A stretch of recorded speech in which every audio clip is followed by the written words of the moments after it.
We analyzed the Bhagavad Gita and came up with the 16 most valuable lessons by Krishna to Arjuna. It starts with the most crucial topic in a man's life, birth and death. Krishna says, "For the one that is born, death is certain, and certain is birth for the one that has died. Therefore, for what is unavoidable, you should not grieve." Krishna here implies on the eternal nature of the soul and points to the never-ending cycle of birth and death. 2. Soul is eternal. Krishna says, "Never was there a time when I did not exist, nor you, nor all these men, nor will there ever be a time when we all shall cease to be. He who thinks that this slays, or he who thinks that this is slain, both of them fail to perceive the truth. This one neither slays nor can be slain." This too is regarding the nature of the soul, which cannot be burned by fire, wet by water, or wither in wind. The soul is eternal and always yearning to dissolute into God. 3. Who can be happy? Krishna says, "When a man puts away all the desires of the mind, and when his spirit is content in itself, then is he called stable in intelligence. One whose mind remains undisturbed amidst misery, who does not crave for pleasure, and who is free from attachment, fear, and anger, is called the sage of steady wisdom." Krishna here beautifully says that to be truly happy, the mind must be under the control of the soul. 4. The three modes. Krishna says, "O mighty armed Arjuna, the material energy consists of three gunas, sattva, rajas, and tamas. These modes bind the eternal soul to the perishable body. Those who die with predominance of sattva reach the pure abodes of the learned. Those who die with the prevalence in the mode of passion are born among people driven by work, while those dying in the mode of ignorance take birth in the animal kingdom." Here, Krishna sheds light on how different mentality of people leads to different states of existence, and also states that to be free from all these three modes of material nature is the truth, because the soul is free from all the modes. It is the material manifestation of the mind imbibed with Prakriti or Shakti that is bringing the modes to life. 5. The illusion of duality. Krishna says, "O son of Kunti, the contact between the senses and the sense objects gives rise to fleeting perceptions of happiness and distress. These are non-permanent and come and go like the winter and summer seasons. O descendant of Bharata, one must learn to tolerate them without being disturbed." Krishna teaches us to be equipoised and to remember the fleeting nature of the situations and conditions. He also tells us to remember to be happy and blissful. 6. Understanding delusion. Krishna says, "All beings are born to delusion, O Bharata, overcome by the dualities which arise from wish and hate." Krishna here tries to imply that since all has wish and hate, this creates constant turmoil in the world. What to wish and what to hate is in itself an art that each has to ponder over. 7. Equanimity is clarity. Krishna says, "The ascetic yogi, whose soul is satisfied with wisdom and knowledge alone, who is unchanging and master of his senses, to whom a clod, a stone, and a piece of gold are the same, is said to be controlled in yoga." Krishna here says that a perfect yogi treats a stone, a piece of gold, and clay with an equal eye, which means a perfect yogi treats friends, family, an enemy, a dog, and a dog-eater with an equal eye. 8. Control the mind. Arjuna cries, "For the mind is very fickle, O Krishna. It is impetuous, strong, and obstinate. I think it is as difficult to control as the wind."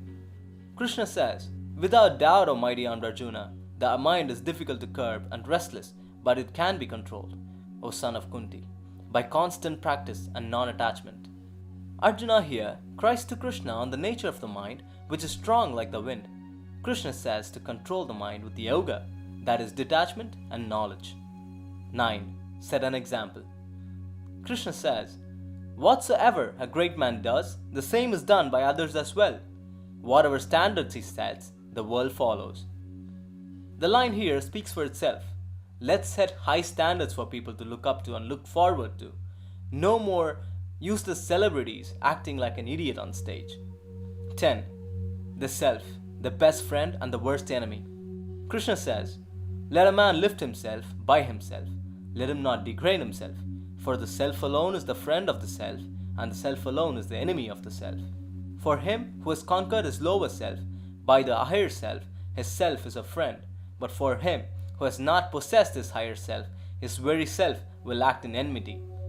Here Krishna tries to state that the self is the only being who is always with you when you are alone. And so he tells us to keep that self in a higher state of consciousness and let not the lower self of a person destroy the real self.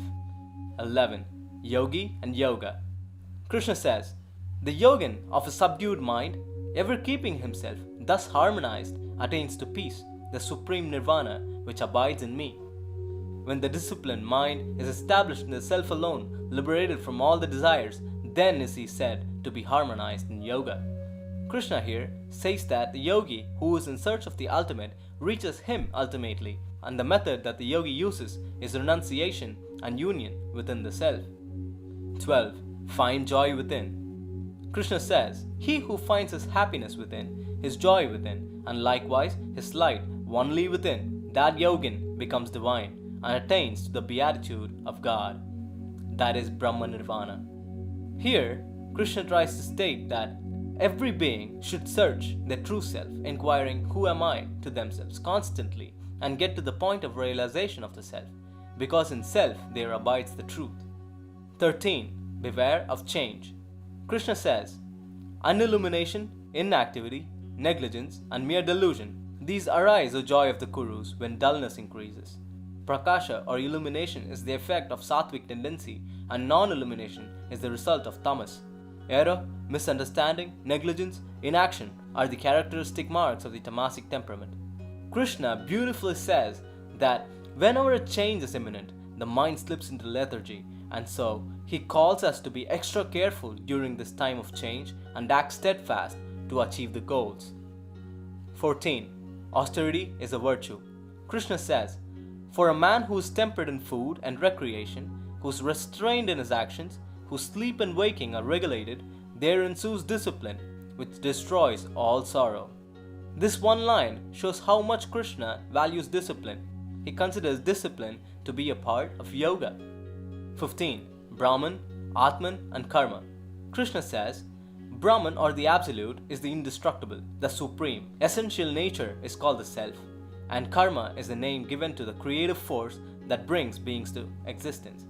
Brahman is everywhere. It is the eternal nature of the universe. Self is the self which yearns to reach a higher state of existence, and without karma, nothing takes place. 16. God is all. Krishna says, he who sees me everywhere and sees all in me, I am not lost to him, nor is he ever lost to me. Krishna here says that he is indeed the essence of all creation, and there is no creation that does not have its part in it, not even us. We are all one consciousness, all eternally wishing to be existing on a higher plane of existence. And so, Krishna implies that, and also says that people who see everything as him is never lost to him. Thank you for listening. Let the Dharma guide you.